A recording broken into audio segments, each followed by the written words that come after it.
आपका पागलपन आपके लिए मिरेकल को लेकर आए यीशु मसीह के नाम में। आपका पागलपन आपके लिए नई कमाई को खड़ा करे यीशु मसीह के नाम में। आपका पागलपन आपको सामर्थ से भरे यीशु मसीह के नाम में। हालेलुया कहे चर्च, दोनों हाथ उठाकर बोले हालेलुया।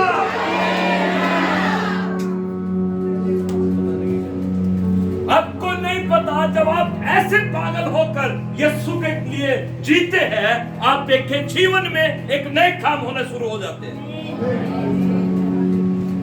आपको नहीं पता जिन दरवाजों पर शैतान ने लोहे की जंजीरों से आपके लिए बंद कर रखा है, आप जब आराधना करते हैं, जब आप गीत गाते हैं, वो लोहे की बेड़ियां टूटनी शुरू हो जाती है। और वो दरवाजे जो सालों से बंद थे आपके लिए, वो खुलने शुरू हो जाते हैं। हालेलुया। पौलुस सिलास के जीवन में क्या हुआ था?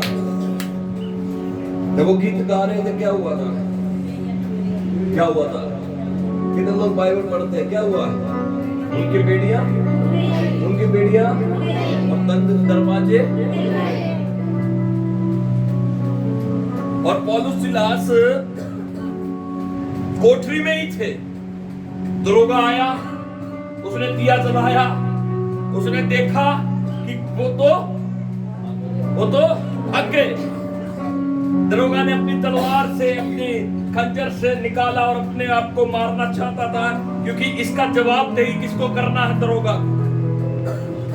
जब लोग सुबह उठकर मुझसे पूछेंगे तू क्या कर रहा था, वो क्या कर रहा था? नौकरी सोने की मिलती है, काम की मिलती है।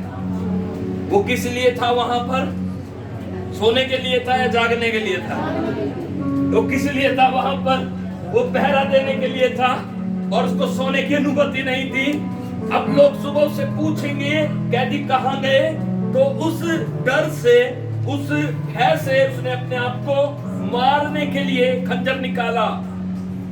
ये वचन कहता है। लेकिन प्रभु के दास ने, पौलुस ने कहा, दरोगा रुक जा, हम भागे नहीं, हम अंदर बैठे हैं। हालेलुया। क्यों वो अंदर बैठे थे? क्योंकि दरोगा का उस दिन उद्धार होना जरूरी था। क्यों वो रुके? क्यों नहीं वो बाहर गए? क्योंकि परमेश्वर ये बताना चाहता था, तेरी बेड़ी, तेरी साकल, तेरे दरवाजे रोक नहीं सकते। हालेलुया।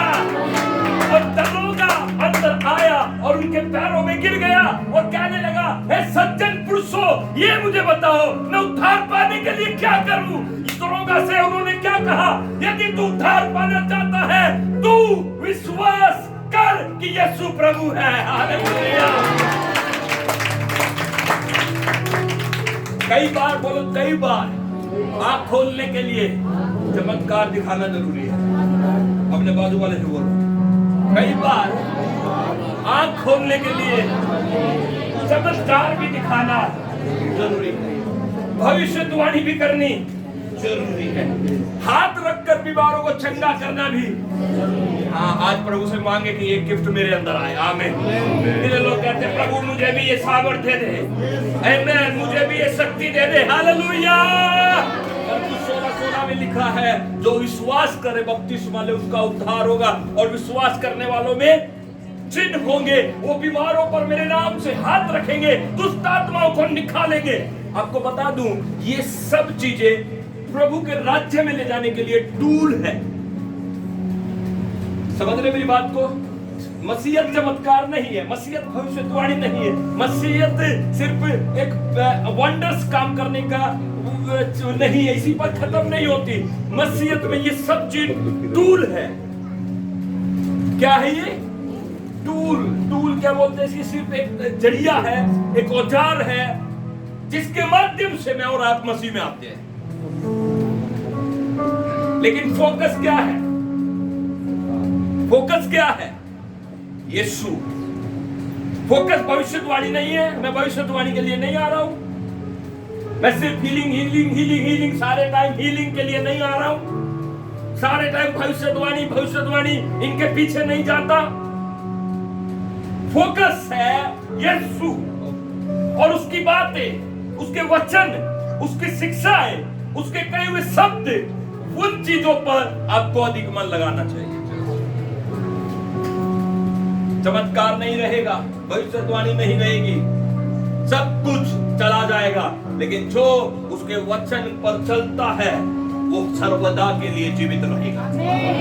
यीशु ने कहा मनुष्य केवल रोटी से नहीं लेकिन परमेश्वर के मुख से निकले हुए हर एक वचन से जिंदा रहेगा। हालेलुया।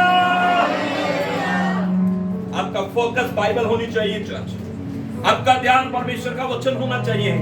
कोई भी आकर आपको बहका दे, कभी भी बहकावे में मत जाइए। मसीहत में चमत्कार होते हैं, मसीहत में भविष्यवाणी होती है, मसीहत में सब चीजें होती है, लेकिन मसीहत का केंद्र है यीशु और उसका वचन।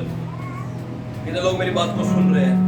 अपने हाथों को उठा कर बोले परमेश्वर आज मेरा ध्यान तेरी ओर लग जाए। आज मेरे जीवन में मैं तेरी सामर्थ को, तेरा अभिषेक को मैं अपने जीवन में स्वीकारता हूँ। अंधकार से कहता हूँ निकल जाए मेरे जीवन में। अंधकार तेरा कोई हिस्सा नहीं है, कोई है बीमारी तेरा मेरे जीवन में कोई अधिकार नहीं है। यीशु